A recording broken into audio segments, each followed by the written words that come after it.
자, 우리가 지난 시간에 살펴보고 있었던 내용은 무엇이냐면요, 조선의 무역과 일본의 무역에 대해서 이야기를 했습니다. 자, 그러면서 조선과 중국 사이에서 이루어진 조공무역, 조공사전을 따라갔던 사행무역 이런 거 이야기를 했었고요.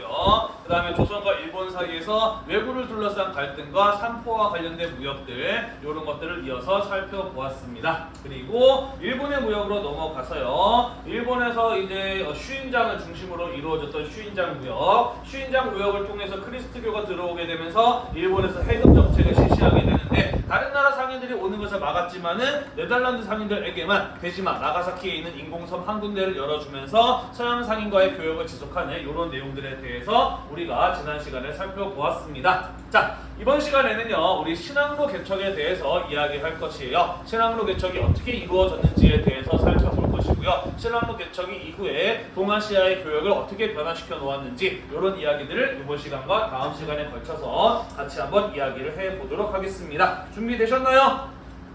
네. 자, 같이 한번 보도록 하겠습니다. 앞에 선생님이 지도를 하나 띄워놨는데, 지난 다른 반에서 이걸로 수업을 하다 보니까 아무래도 조금 글씨를 쓰고 여러분들을 필기하고 설명하는데 약간 좀 불편한 게 있더라고요. 그래서 이번 시간에 여기는 칠판에다가 요 지도를 다시 한번 그려서 설명을 해 나가면서 수업을 진행을 해 보도록 하겠습니다. 여러분들도 교재에 나와 있는 빈칸 세개 지도에다가 여기 그림을 같이 그려가면서 같이 수업 내용들을 이해하셨으면 좋겠어요.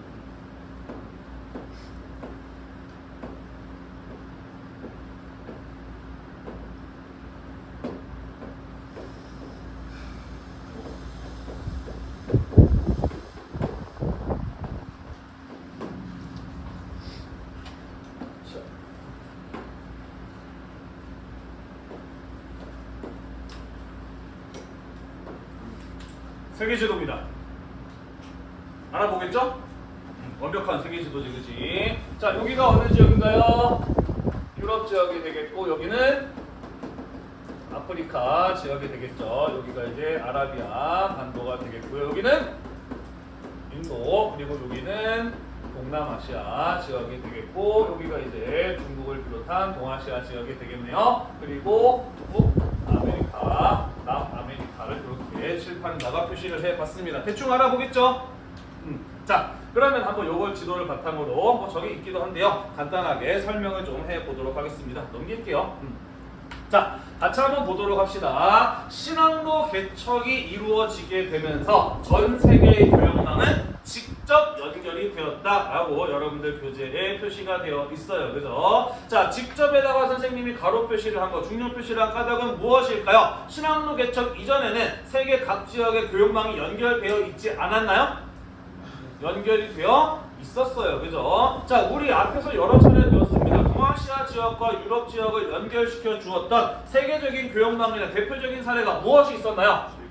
그렇죠. 바로 이렇게 중국에서 시작이 돼서 중앙아시아, 서아시아를 거쳐서 유럽까지 가는 실크로드, 비단길 같은 것들이 있었다라고 이야기를 했습니다. 그렇죠? 자, 그렇다라고 한다면 신항로 개척의 의미는 무엇이냐? 지금까지는 중국에서 유럽까지 가는 동안 중앙아시아, 인도, 서아시아 등등을 거쳐서 유럽까지 가야 했는데, 신항로 개척이 이루어지게 되면서 중간을 거치지 않고 유럽인들이 직접 전 세계를 돌아다니면서 교역을 하는 것이 가능해진 것이 바로 신항로 개척의 결과다라고 볼 수가 있어요. 이해되시죠? 자, 그러니까 신대륙, 아메리카 대륙을 제외한 나머지 유라시아 대륙의 경우에는 사실 신항로 개척 이전에도 교역망은 연결되어 있었다라는 거예요. 간접적이긴 하지만. 됐죠? 자, 그러면 굳이 이미 연결되어 있는데 왜 알다시피 유럽 사람들에 의해서 신항로 개척이 이루어졌을까? 아니, 유럽 사람들은 이미 교역망이 연결되어 있음에도 불구하고 아메리카 대륙의 존재를 몰랐을 것이고, 왜 굳이 새로운 항로를 찾았을까? 왜 굳이 직접 세계 각 지역을 가보자 했을까? 그 까닭은 무엇일까? 일단 땅으로 오래 걸어 다니면 시간이 오래 걸리고, 뭐 배 타는 시간 오래 안 걸리나? 땅을 걷는 것보다 이렇게 배 타고 가는 거하고 이렇게 말 타고 가는 거 비슷하지 않을까? 뭐 그럴 수도 있어요. 또 자, 인간을 움직이게 만드는 가장 큰 동기는 뭔가요, 여러분? 호기심. 호기심 때문이기도 하고요. 또 호기심 때문에 목숨을 걸진 않잖아. 정복? 정복일 수도 있고요. 정복도 왜 하지? 인간을 움직이게 만드는 가장 강력한 동기는 돈이죠, 그죠? 자, 왜 신화로 규칙에 납작이 되는지 이야기를 하도록 할게요. 자, 우리는 이 길을 실크로드, 비단길이라고 부릅니다. 왜냐면은 중국에서 생산된 비단이 이 길을 따라서 유럽으로 수출되었기 때문이죠. 자, 그러면 이렇게 한번 보도록 합시다. 중국에서 생산된 비단, 중국 사람들은 비단 안 쓸까요? 써요. 그럼 어떤 비단들은 자기들이 쓰고 어떤 비단을 팔까? 비단을 생산된 것들 중에서 안 좋은 좋은 거, 안 좋은 거를 팔고. 그렇지. 좋은 거는 자기들이 쓰고 질이 좀 떨어지는 건 중앙아시아 지역에다 팔겠죠. 그죠? 자, 그럼 중앙아시아 사람들은 중국으로부터 비단을 수입을 했어요. 그럼 중앙아시아 사람들은 비단 쓸까 안 쓸까? 쓰겠지. 그럼 어떤 것들 쓰고 어떤 것들 팔까? 중국에서 수입된 것들 가운데 품질이 안 좋은 걸 팔고. 그렇죠.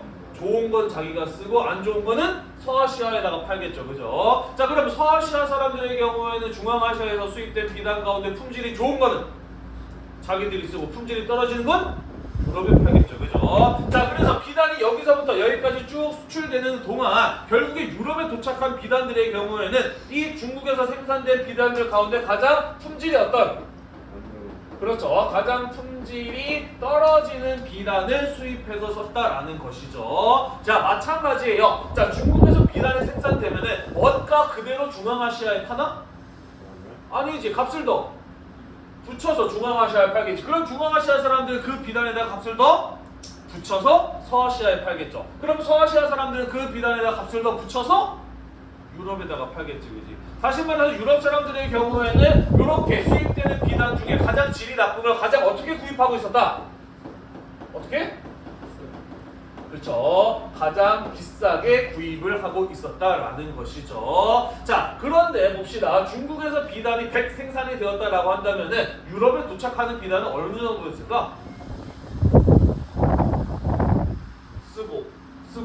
쓰고 쓰다 보면은 유럽에 도착하는 거는 10 그 이하였다라는 거죠. 가장 질이 나쁜 비단을 가장 비싸게 가장 적게 수입하는 지역 사람들이 어느 지역 사람들이었다? 그게 바로 유럽 사람들이었다라는 것이죠. 자, 그래서 유럽인들에게 있어서 비단과 같이 아시아 지역에서 생산된 물건들의 경우는 상당히 값이 어떤 비싸면서 구하기가 어려운 무엇이었다? 우린 그런 거 뭐라고 이야기를 하나요? 사치품이었다라는 것이죠. 유럽인들에게 있어서 비단의 경우에는 구하기도 어렵고 굉장히 값이 비싼 사치품이었다라는 것이에요. 자, 우리 이렇게 보시면 돼요. 뉴스에서 그런 거 가끔씩 나옵니다. 뭐 전복 양식이 성공해서 광어 양식이 성공해서 생산 단가가 크게 떨어졌다라는 이런 뉴스 봐요. 그런데 실제로 우리 식탁에 오르기까지의 과정을 보면은 마트 가서 전복이나 광어 살라고 하면은 값이 어때요? 비싸. 네, 그리 싸지가 않아요. 그죠? 왜 그럴까요? 바닷가에서 잡거나 생산된 전복이나 광어가 우리의 식탁까지 오는데 오래 걸리고. 그렇죠. 중간 유통 단계를 많이 거치잖아. 그지? 그러니까 생산 원가가 싸도 비싸지는 거 아닙니까? 그죠? 따라서 광어나 전복을 가장 싸게 살 수 있는 방법은 뭐예요? 직접.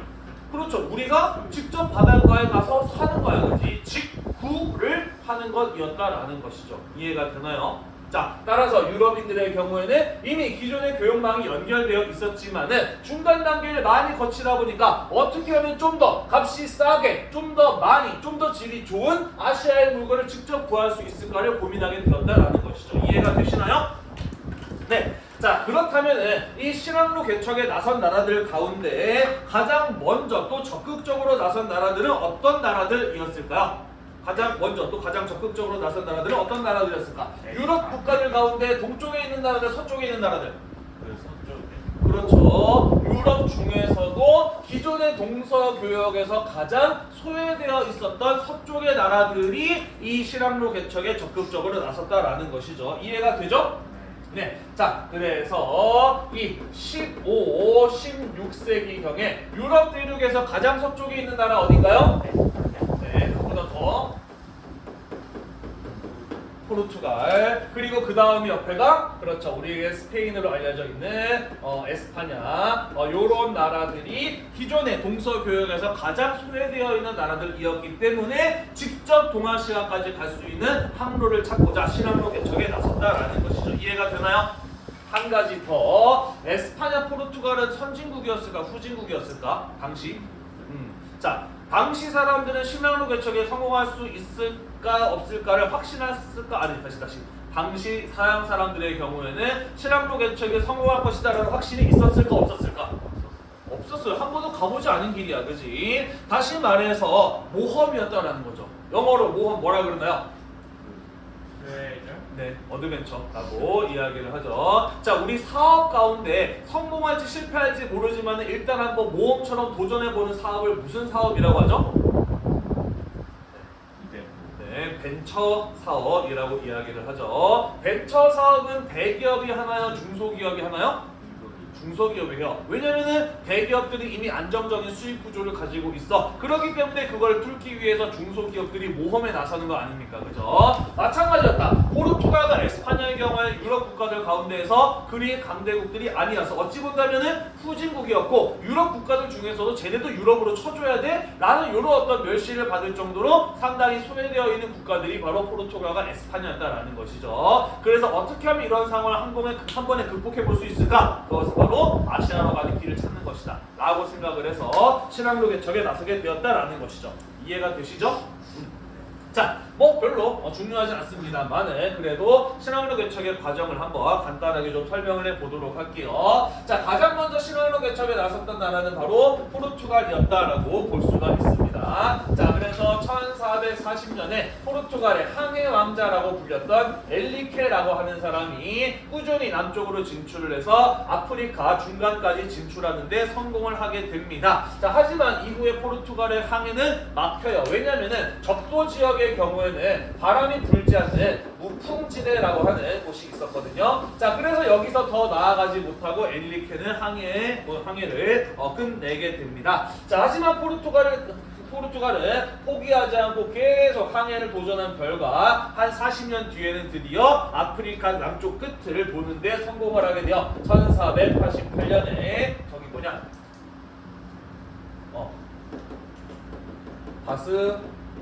바스톨로뮤 디아스라고 하는 사람에 의해서 아프리카 남쪽 끝을 도는데 성공을 하게 됩니다. 여기 아프리카 남쪽 끝 뭐라고 부르는 줄 아나요 혹시? 아프리카 남쪽 끝 요 지역을 뭐라고 부르는지 알아요? 여기를? 네, 여기를 뭐라고 부르냐면은 희망봉이라고 불러요. 아프리카 남쪽 끝을 왜 희망봉이라고 불렀을까? 네, 신앙으로 개척에 나섰던 포르투갈 사람들이 계속 남쪽으로 갔는데 아프리카 대륙이 끝나지를 않는 거야. 이러다가 아예 우리 아프리카 대륙을 돌지 못하는 거 아니야? 라는 생각을 했는데 드디어 아프리카 대륙이 끝났어. 그래서 아시아로 가는 뭐가 보인다? 길. 아시아로 가는 뭐가 보인다? 희망이 보인다라고 해서 여기에다가 희망봉이라고 하는 이름을 붙여 주었어요. 자, 그래서 아프리카 남단을 도는데 성공한 포르투갈의 경우에는 이후에 인도 지역까지 가는데 성공을 하게 됩니다. 이른바 바스코 다 가마라고 하는 사람이 한 10년 뒤인 1498년에 인도 지역에 진출을 하는데 성공을 하게 돼요. 자, 인도까지 가고 난 다음부터는 쉬웠습니다. 왜냐하면 우리 알다시피 기존의 동서교역로의 경우에는 비단길도 있었지만 어떤 길도 있었나요? 그렇죠. 바다를 통해서 인도를 거쳐서 아라비아, 아프리카까지 가는 그런 어떤 길들이 있었어요. 그죠? 자, 그렇기 때문에 기존에 있었던 교역로를 이용을 하면 되었기 때문에 인도까지 간 이후에는 포르투갈의 경우에는 인도양을 거쳐서 동남아시아를 거쳐서 중국, 그리고 일본까지 진출을 할 수가 있었다라는 것이죠. 이해가 되시나요? 자, 그러면서 가장 먼저 포르투갈에 의해서 신항로의 개척이 이루어졌다. 아프리카 대륙을 돌아 인도양과 동남아시아를 거쳐서 일본까지 진출하는데 포르투갈은 성공하였다라는 것이에요. 자, 한편 이렇게 포르투갈이 활발하게 신항로 개척을 해나가고 있는 동안 가장 질투나고 가장 우리도 이래도 되나? 우리 가만히 있어도 되나? 싶었던 걱정됐던 나라는 어디였을까요? 그렇죠. 바로 그 옆에 똑같이 후진국이고 경제 발전이 필요했던 에스파냐죠. 포르투갈이 이렇게 나서고 있는데 우리도 뭔가 신항로에 개척에 나서야 되는 거 아니야? 라고 하는 불안감을 가지고 있었다라는 것이죠. 그러했던 에스파냐 왕실에 한 명의 이탈리아 청년이 찾아옵니다. 그의 이름이 바로 무엇이었냐면은 콜럼버스라고 하는 사람이었죠. 콜럼버스의 경우에는 지구는 둥글기 때문에 에스파냐가 포르투갈보다 더 빨리 아시아에 진출할 수 있는 길이 있다라고 이야기를 했습니다. 어디로 가면 돼? 서쪽으로 쭉쭉쭉. 그렇죠. 포르투갈처럼 이렇게 동쪽으로 가는 것이 아니라 서쪽으로 쭉 가다 보면은 지구는 둥글기 때문에 포르투갈보다 먼저 아시아에 도착할 수 있다라고 이야기했던 사람이 바로 이 콜럼버스라고 하는 사람이었다라는 것이죠. 마찬가지로 아무도 가보지 않은 길이었기 때문에 성공할지 실패할지 모르는 일이었어요. 그래서 이 콜럼버스는 사실 이탈리아 사람이잖아. 여러 강대국들을 다니면서 나한테 투자해주세요. 내가 실험로를 찾아볼게요. 라고 이야기했지만 강대국들은 관심이 없어, 그지? 왜냐면은 지금도 돈 잘 벌고 있고, 그죠? 굳이 그 모험을 실패할지 성공할지 모르는 거예요. 굳이 투자할 필요가 없다라고 생각을 했던 것이죠. 이해가 되나요? 자, 하지만 에스파냐는 후진국이었기 때문에 이 콜럼버스의 모험에 한번 투자를 해보기로 합니다. 자, 그래서 이 콜럼버스는 에스파냐를 떠나서 배를 타고 계속 서쪽으로 가다 보니까 어디에 도착했던 거예요? 네, 남아메리카, 북아메리카 사이에 있는 쿠바 지역인데요. 이쪽에 도착을 하게 되었던 것이죠. 우리 연도 기억하자 그랬죠. 몇 년이었나요? 1490. 그렇죠. 1492년 콜럼버스가 아메리카 대륙에 도착을 하게 됩니다. 자, 콜럼버스는 죽을 때까지 여기가 어디인 줄 알고 있었나요? 아시아. 네, 인도인 줄 알고 있었어요. 그래서 아메리카 원주민 뭐라고 불렀었어? 인디언. 인디언이라고 불렀던 거 아니에요. 그죠? 자, 그러다가 나중에 아메리고 베스푸치라고 하는 지리학자가 이 땅은 인도가 아니라 우리가 몰랐던 완전히 새로운 대륙이다 라는 사실을 밝혀냅니다. 그래서 아메리고 베스푸치의 이름을 따서 이 대륙을 뭐라고 부르는 거예요? 아메리카 대륙이라고 부르게 되는 것이죠. 자, 여기가 인도가 아니다라는 사실을 알게 되었어요. 그럼 또 인도까지 가는 길을 찾아야 될 거 아니야, 그지? 이후에 스페인은 남아메리카를 돌아서 계속해서 서쪽으로 항해를 이어나가기 시작을 합니다. 자, 그러면서 마젤란이라고 하는 사람이 1521년에 여기 필리핀에 도착을 하는데 성공을 하게 돼요. 남아메리카 대륙을 돌아서 태평양을 건너서 필리핀에 진출하는데 성공을 하게 됩니다. 마젤란의 경우에는 필리핀 원주민들의 공격을 받아가지고 사망을 하고요. 이후에 그의 선원들이 1년 뒤에 에스파냐로 돌아가는데 성공을 하게 됩니다. 자, 그러면서 포르투갈과 에스파냐에 의해서 지구 한 바퀴를 다 도는 새로운 항로가 개척이 될 수 있었다라는 것이에요. 되셨나요?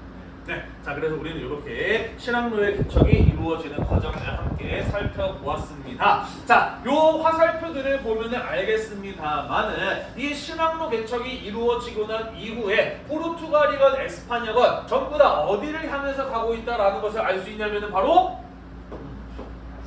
아시아, 그 중에서도 특히 동남아시아 지역으로 몰려들고 있음을 이 지도를 통해서 확인할 수가 있습니다. 신항로 개척 이후에 수많은 유럽 상인들이 진출했던 지역이 바로 이 동남아시아 지역이었다라는 것이죠. 자, 왜 신항로 개척 이후에 동남아시아에 그렇게 많은 사람들이 몰려들게 되었을까? 그 까닭은 무엇일까? 향신료. 그렇죠. 자, 이 동남아시아의 경우에는 세계에서 가장 향신료가 많이 생산이 되는 지역이었고요. 위치를 보면 알겠습니다만은 동남아시아는 인도와 동아시아를 연결하고요. 또 지도를 놓고 봐도 아메리카 대륙과 유럽 사이의 중간에 있는 바닷길의 중간에 있는 굉장히 교역이 편리한 지역이었다라는 것이죠. 이해가 되나요? 네, 다시 말해서 무역을 하기에 굉장히 지리적인 조건이 좋은 무역 중심지였기 때문에 신항로 개척 이후에 수많은 유럽 상인들이 동남아시아로 몰려들었다는 거예요. 됐나요? 자, 카메라 좀 돌려주실래요? 화면 좀.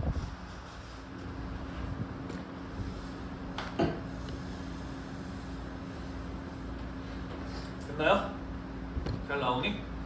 자, 동남아시아가 동아시아, 인도, 유럽을 잇는 무역 중심지라서 무역하기 편해서 이 지역에 많은 유럽인들이 진출했다는 건 이해가 돼. 그런데 왜 향신료가 많이 생산된다고 해서 사람들이 이렇게 동남아시아로 많이 몰려들었을까? 향신료가 뭔가요? 그 카레나 맞아요.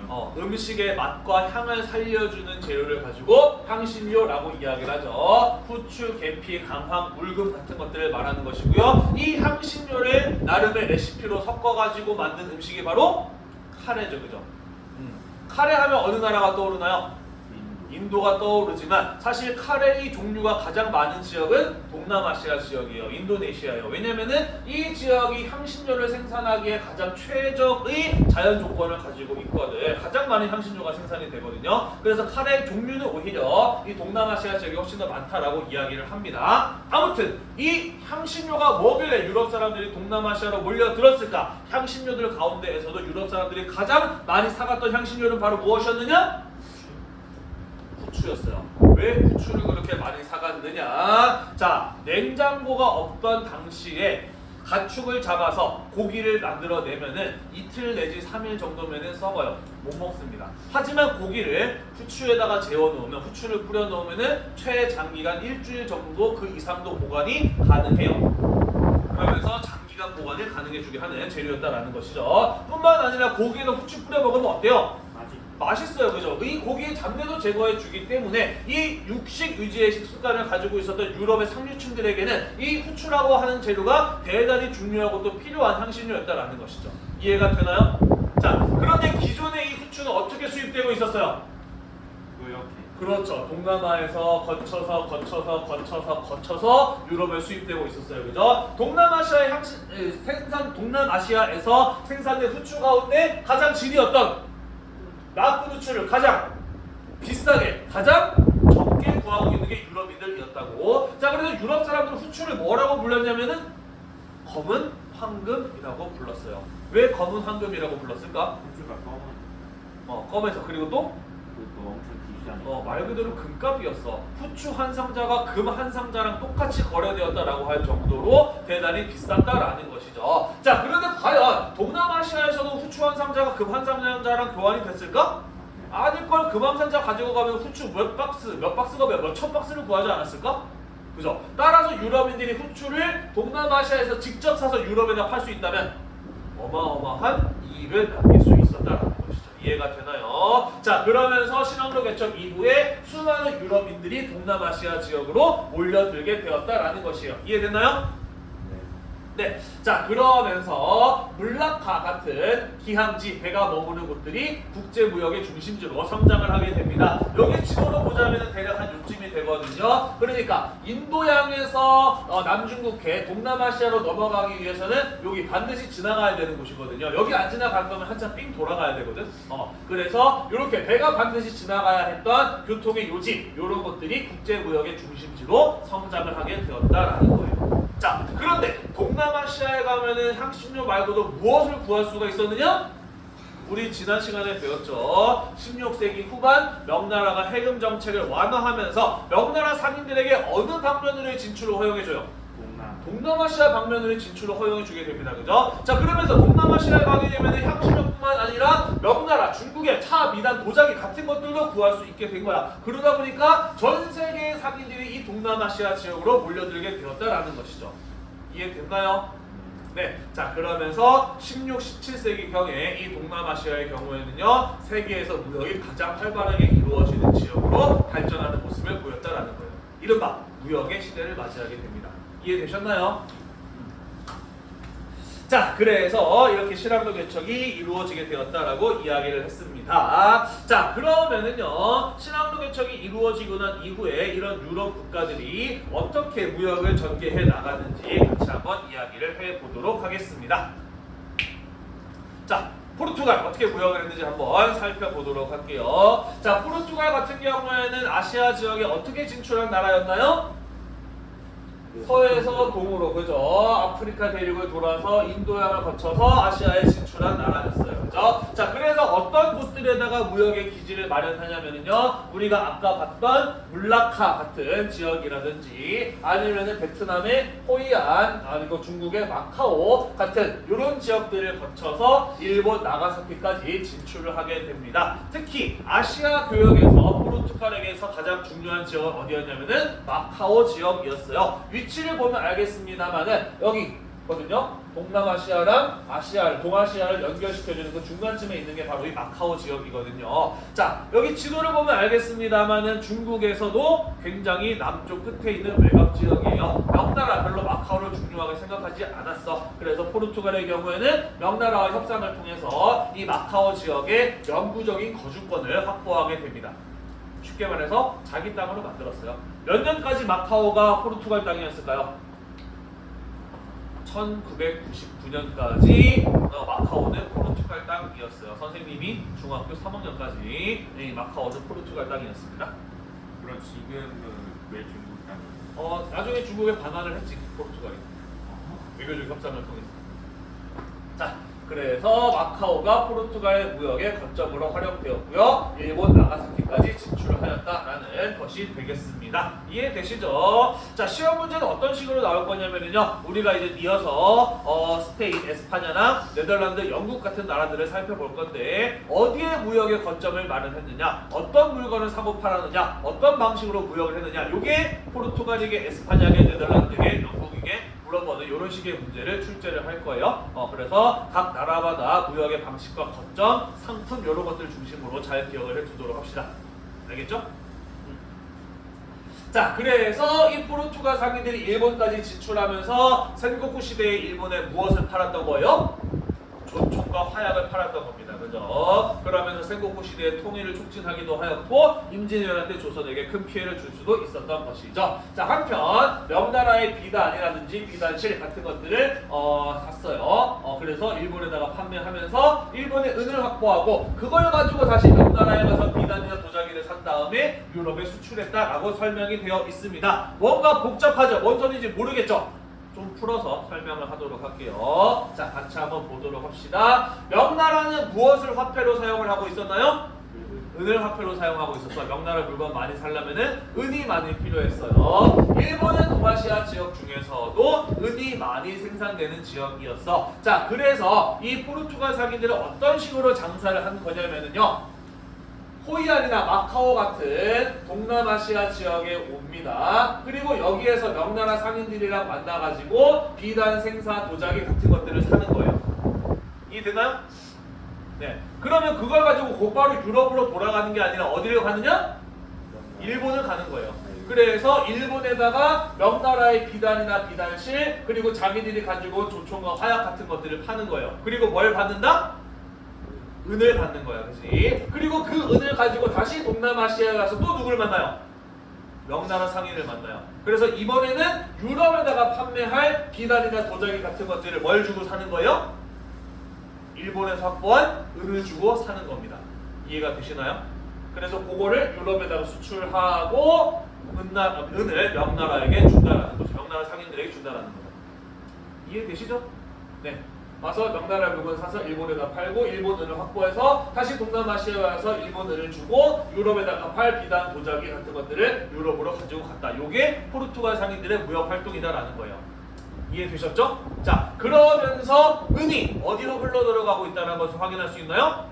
중국으로 흘러 들어가고 있구나라는 것을 확인할 수 있죠. 그죠? 우리 뒤에서 계속 이야기하겠습니다만은 신항로 개척 이후에 전 세계의 은이 전부 다 어디로 흘러 들어가느냐? 중국으로 흘러 들어가게 돼요. 그 내용은 뒤에 가서 자세하게 배울 거거든요. 일단은 그랬구나라는 사실을 기억하고 넘어가도록 합시다. 됐나요? 다 썼나요? 페이지 넘겨도 될까요? 네.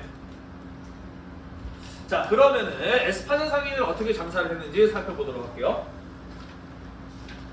에스파냐 상인들은 어떻게 장사를 했는지 살펴보도록 하겠습니다. 자, 포르투갈 상인들이 이렇게 돌아가지고 아시아에 진출했다라고 한다면 반대로 에스파냐 상인들의 경우에는 이렇게 대서양을 건너 태평양을 건너 동남아시아에 진출했던 것이 바로 이 에스파냐 상인들이었습니다. 그죠? 자, 그래서 태평양을 건너서 동남아시아에 도착했을 때 가장 먼저 도달하는 곳이 어디냐? 동남아시아 지역들 가운데 가장 동쪽에 있는데 제일 먼저 도착을 했겠죠. 거기가 바로 어디였던 거예요? 필리핀이었던 거예요. 자, 그래서 에스파냐 상인들의 경우에는 동남아시아의 서쪽에 무역의 거점을 마련했던 포르투갈과는 달리 동남아시아의 동쪽 끝에 있는 마닐라, 필리핀 마닐라의 무역의 거점 기지를 건설하였던 것이에요. 이해되셨나요? 필리핀에다가 무역의 기지를 건설하였다라는 겁니다. 자, 그러면서 필리핀 마닐라 같은 지역이 이른바 갈레온 무역의 중심지로 떠오르게 돼요. 자, 갈레온 무역이라고 하는 것은 무엇이냐? 당시 에스파냐 상인들이 타고 다녔던 배가 바로 갈레온이라고 하는 배였어요. 대포를 갖추고 있는 대형 선박이고요. 무역 물품뿐만 아니라 군인과 무기도 함께 싣고 다녔던 배가 바로 이 갈레온이라고 하는 배였습니다. 왜 이런 배를 타고 다녔을까? 에스파냐 상인들은 해적 대비. 그렇죠. 일단 무역을 하기 위해서 무역의 물건도 실어야 되지만 해적들을 물리칠 수 있어야 되고요. 또 때로는요, 아메리카나 동남아시아의 원주민들을 제압할 수 있는 힘도 필요했던 것이죠. 자, 그래서 이런 배를 타고 다녔던 것이에요.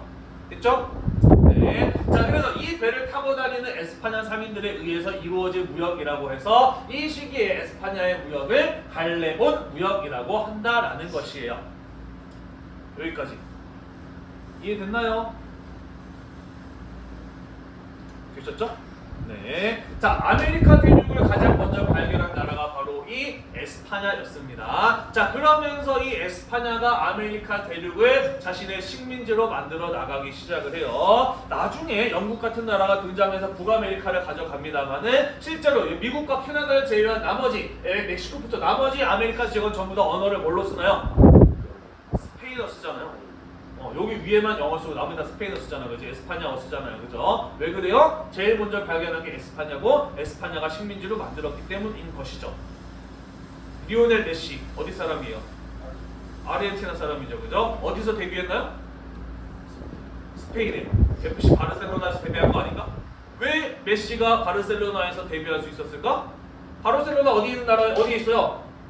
에스파냐에 있잖아, 그렇지? 그러니까 이 메시의 경우에는 아르헨티나 사람이지만 스페인어를 쓰기 때문에 스페인 리그에서 데뷔하는데 전혀 언어의 장벽이 없었던 거지. 이해가 되시죠? 그죠? 자, 에스파냐 여기다가 식민지를 만들었다라는 거예요. 뭐 여담입니다만은 포르투갈의 축구 선수 호날두하고 브라질의 축구 선수인 호나우두하고 알파벳은 똑같이 쓰는 거 알고 있나요? 다 스페인어 쓰는데 딱 하나. 브라질만 포르투갈어를 써요. 왜냐면은 포르투갈이 여기 너네 혼자 다 먹어놨는데 우리 좀 남겨줘라고 해가지고 협상을 통해서 브라질 지역만 포르투갈이 차지를 하거든요. 그래서 포르투갈어는 브라질에서만 쓰고 있는 이런 모습들도 볼 수가 있기도 합니다. 자, 아무튼 이 아메리카 대륙을 식민지로 만든 이 스페인 사람들, 에스파냐 사람들의 경우에는 여기에서 금과 은과 같은 것들을 발견하게 되자 원주민들을 노예로 부리면서 엄청나게 많은 양의 금과 은을 생산해내기 시작을 합니다. 그러면서 금은 유럽으로 가져가고요. 은은 어디로 가져오느냐? 동남아시아로 가져옵니다. 멕시코의 이 태평양 쪽에 아카풀코라고 하는 항구가 있어요. 여기는 은이 많이 생산되기도 했지만 또 태평양을 건너가기 위해서는 반드시 거쳐야 되는 항구이기도 했거든요. 자, 그래서 에스파냐 사람들의 경우에는 남아메리카, 북아메리카 등등에서 생산된 은을 아카풀코로 모읍니다. 그리고 이 아카풀코라는 항구에서 은을 가지고 태평양을 건너서 어디로 오는 거예요? 동남아시아로 오는 거예요.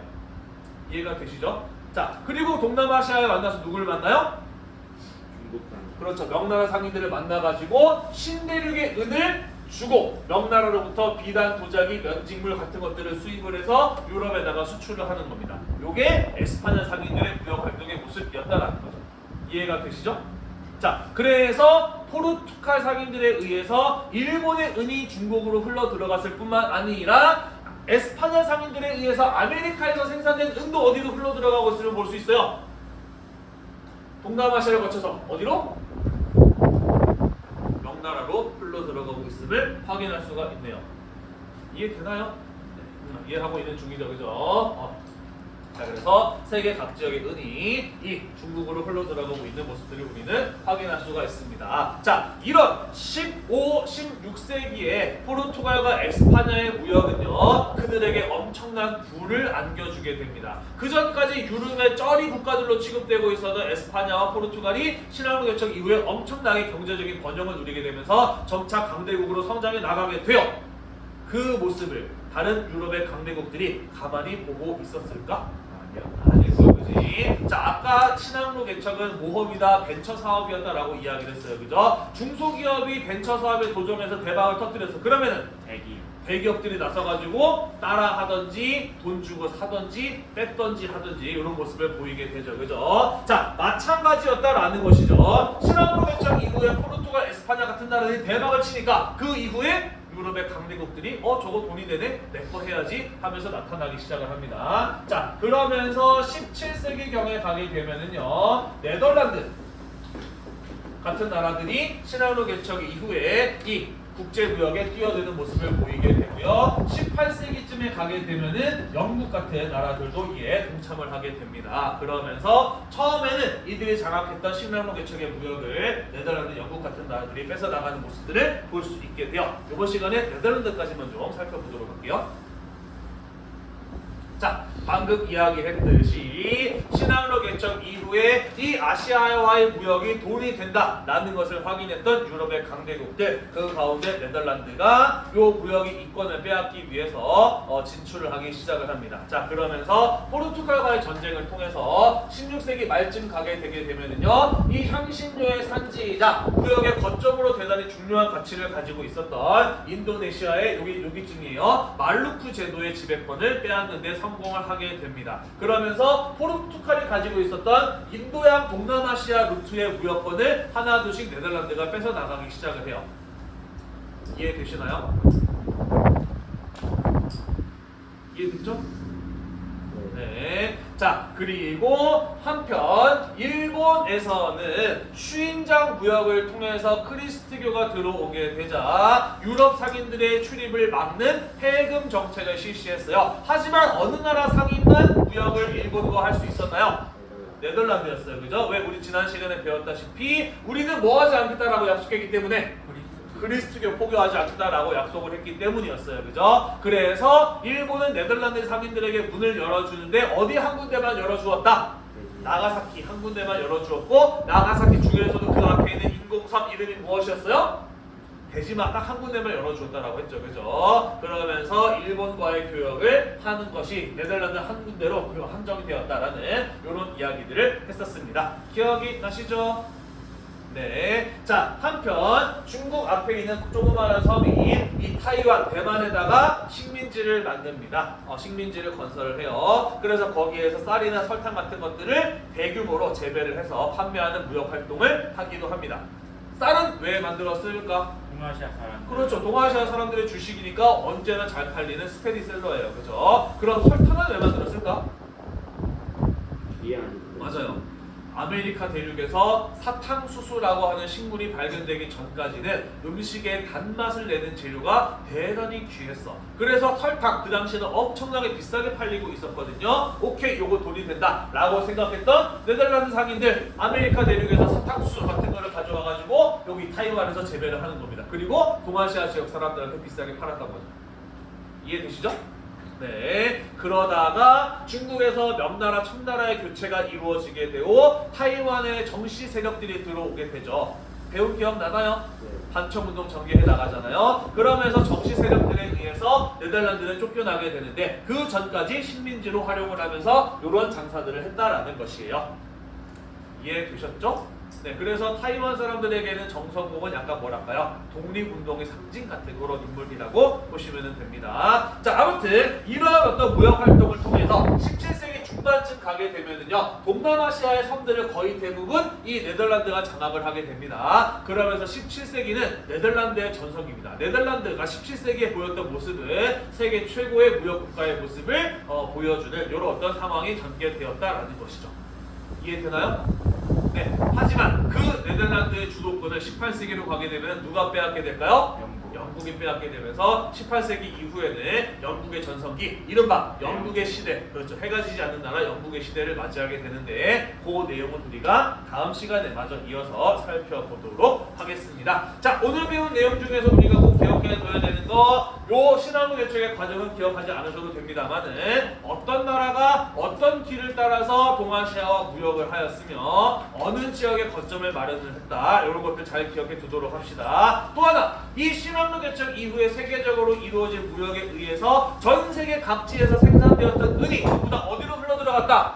중국으로 흘러들어갔다. 요거 두 가지 우리 다음 시간 전까지 잘 기억하고 있도록 합시다. 알겠죠? 네, 오늘도 공부하느라고 대단히 고생이 많으셨고요. 이 영상이 여러분들의 공부에 도움이 되셨다라고 한다면 구독과 좋아요 잊지 말고 눌러주세요. 수고했습니다.